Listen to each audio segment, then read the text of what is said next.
Hello అండి. ఈరోజు fish curry చేస్తున్నానండి. నేను ఎప్పుడు అల్లం వెల్లుల్లి పేస్ట్ వేసి చేస్తా అంటే ఇప్పుడు అట్లా కాకుండా జీలకర్ర మెంతులు ఇవన్నీ వేసి చేస్తున్నానండి. ఇదో రకం టేస్ట్ ఉంటుంది. కొబ్బరి తీసుకున్నానండి. కొబ్బరి, జీలకర్ర, ధనియాల పొడి, తెల్లవాయిలు, మిరపకాయలు అన్నీ వేసుకొని గ్రైండ్ చేసుకోవాలండి. ఇట్లా నీళ్లు లేకుండా వట్టి పొడి గ్రైండ్ చేసుకోవాలి.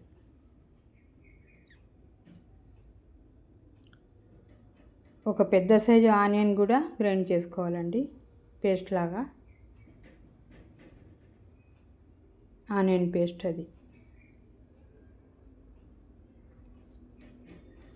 ఇప్పుడు కడాయి పెట్టుకుంటున్నానండి.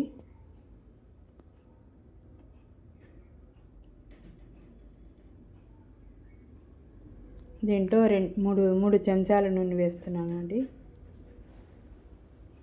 కర్రీకి నూనె ఎక్కువ ఉండాలండి. నూనె తేలుతా అంటే భలే బాగుంటుందండి. అది నూనె ఎక్కువ ఉండాలా, కారం ఎక్కువ ఉండాలా, చూసేకి బాగుంటుంది, రుచి కూడా బాగుంటుంది. 3 చెంచాలు వేసుకున్నానండి. తిరువాత పెట్టుకున్నామండి. ఇప్పుడు ఆవాలు వేస్తున్నాను.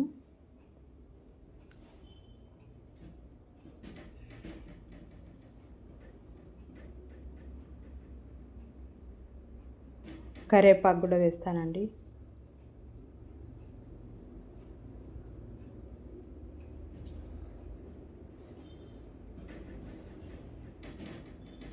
ఇప్పుడు ఎర్రగడ్డ పేస్ట్ కూడా వేసుకోవాలండి. దాంట్లో చూడండి, ఎర్రగడ్డ పేస్ట్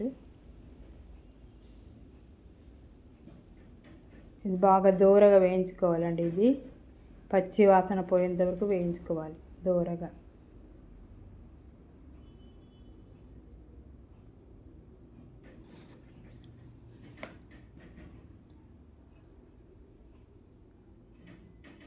కొద్దిసేపు పడుతుంటుంది. ఇది కొంచెం ఓపికగా చేసుకోవాలండి ఇవన్నీ.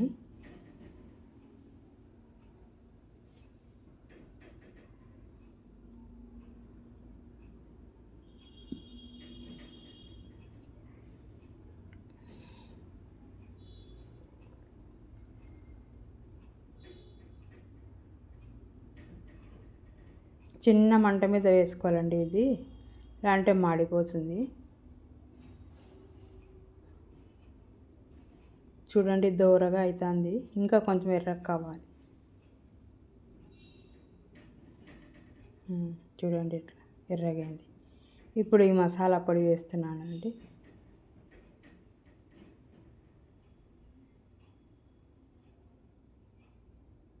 కొబ్బరి, జీలకర్ర, ధనియాల పొడి, తెల్లవాయిలు, ఎండుమిర్చి, మెంతులు వేసానండి. దీంట్లో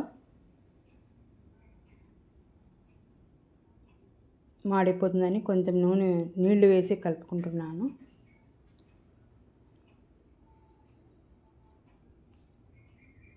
ఈ మసాలాలన్నీ బాగా ఉడకాలండి. నీళ్లు వేయకముందే బాగా ఉడకాలి. ఇవన్నీ రోస్ట్ కావాలి.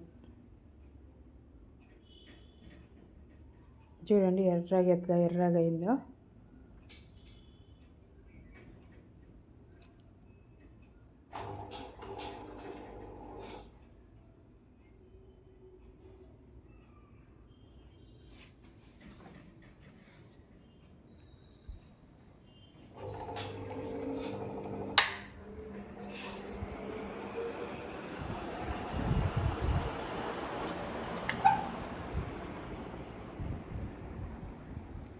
బాగా వేగిపోయింది అది అండి మసాలా. ఇది పసుపు వేసాను, కొంచెం కారం వేస్తున్నాను. కారం కొంచెం చూసి వేసుకోండి. ముందే వేసినాను మిరపకాయలు.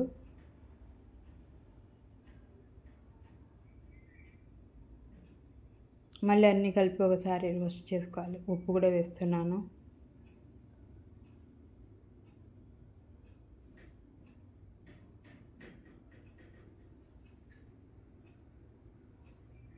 చింతపండు అండి. ఇప్పుడు చింతపండు నీళ్ళలో నానబెట్టినానండి. కొంచెం మనకు తగ్గట్టు, దానికి తగ్గట్టు అప్పుడే తెలిసిపోతుంది. కొంచెం చింతపండు నానబెట్టినాను. ఆ రసం తీసి వేసినానండి. దాంట్లో బాగా కలుపుకుంటూ ఉడకబెట్టుకోవాలండి. ఇది మనకు ఎంత కావాలో అన్ని నీళ్ళు వేసుకోవాలి.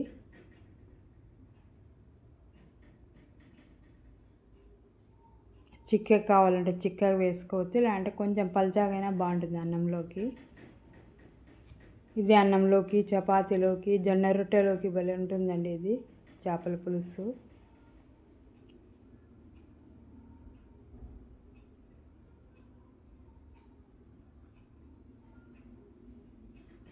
బాగా మరగాలండి ఇది.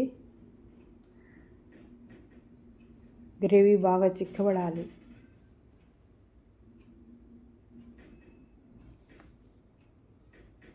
ఇది వెడల్పాటి పాత్రలో చేసుకోవాలండి ఇది, లాంటి ముక్కలు విరుగుతాయి. పక్కన పక్కన వేసుకుంటే ముక్కలన్నీ వెడల్పుగా బాగుంటాయి, బాగా ఉడుకుతాయి అన్నమాట. ప్యాన్ ఉంటే వేసుకున్నానండి నేను, వెడల్పు ప్యాన్. చూడండి ఎట్లా తెరులుతున్నాయో. బాగా ఉడికినాక అప్పుడు చేపలు వేసుకోవాలండి.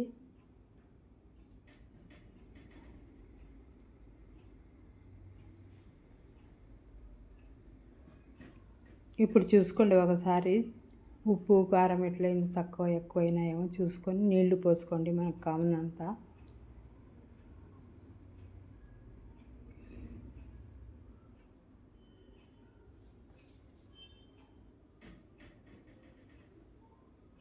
చూడండి చేప ముక్కలు వేసాను.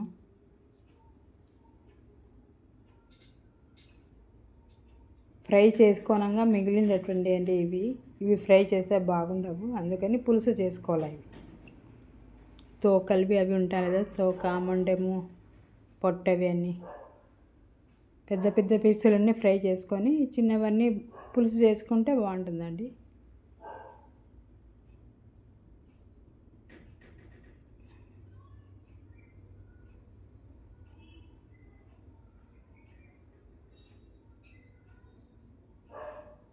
ఎక్కువసేపు ఏం ఉడకనవసరం లేదండి, ఇది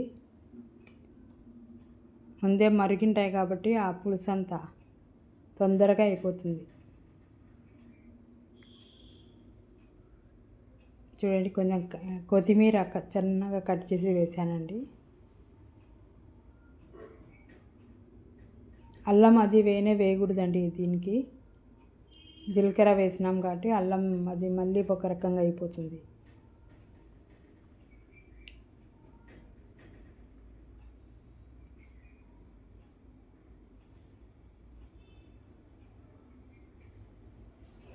చిన్నని మంట మీద పెట్టేసాలండి. ఇప్పుడు బాగా ఉడికిపోతుంది, పైన అన్ని నూనె తేలుతాయండి అప్పుడే ఎర్రగా, అప్పుడు ఉడికినట్లు అన్నమాట మనకి.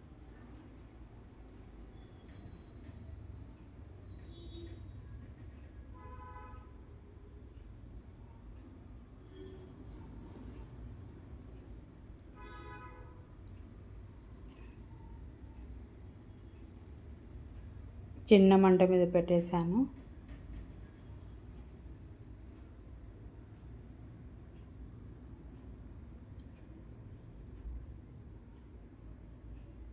చేపల పులుసు రెడీ అండి. లైక్ చేయండి, షేర్ చేయండి.